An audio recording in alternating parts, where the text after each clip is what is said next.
Ano man ginawa mo sa balatan? Naglalaro. Naglalaro? May dagat baga doon? Ano, nagdadagat ka na? Marunong ka maglangoy? Hindi. Oo. Bakit umuwi ka na dito sa Eriga? Kasi sawa na ako sa balatan. Bakit ka naman magsasawa, taga doon ka? Dapat maganda doon sa inyo. Dapat hindi ka magsasawa. O, tapos wala ka man pasalubong sa akin. Dapat nagdara ka ng turingan. Maraming baga doon turingan. Naman maduya. Maluya ka dyan. Sino nag-iiwal sa'yo doon? Wala. Sabi mo iniiwal ka.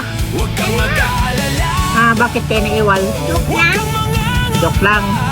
Mas gusto mo dito sa Eriga. Dili sa balatan. O bakit ka nga po muna umuwi na dito? Kasi miss ko na si mama. Muna si mama mo, tapos para bigyan mo ng problema.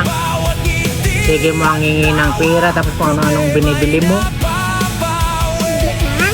Oo, nagsabi sa akin. Tapos nag-uutang ka pa sa akin. O, Hindi. tapos si mama mo ang nagbayad. Nagbayad nga sa akin 15 pesos. Sabi niya, Kuya Marty, nag-utang sa'yo si Chloe. Opo. Ilan? 15. Bakit daw? Bili daw ng pansit. Hindi naman. Tapos ang binili mo, Puto. Puto. nakita ko yung, hindi po to, nakita ko yung binili mo, ano yun, yung slime. Anong Dahil yung laruan, yung ganyan, yung parang clay. Ay, puto talaga. Tapos pag sinungaling ka, bawal yun, masama yun magsisinungaling. Oy, puto talaga. Hello na nga, shoutout ka na nga rin na.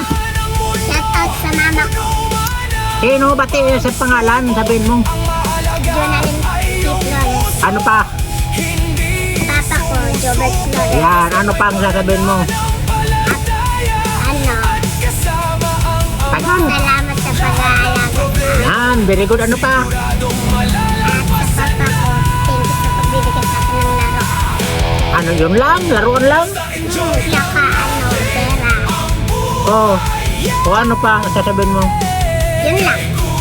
Hindi mo mahal? Mahal ko. Ay, sabihin mo, dali. Mama, Papa, I love you too. Dali na, dito. Ayun, Mama, Papa, I love you. Bye, bye, bye, bye, bye, bye, bye.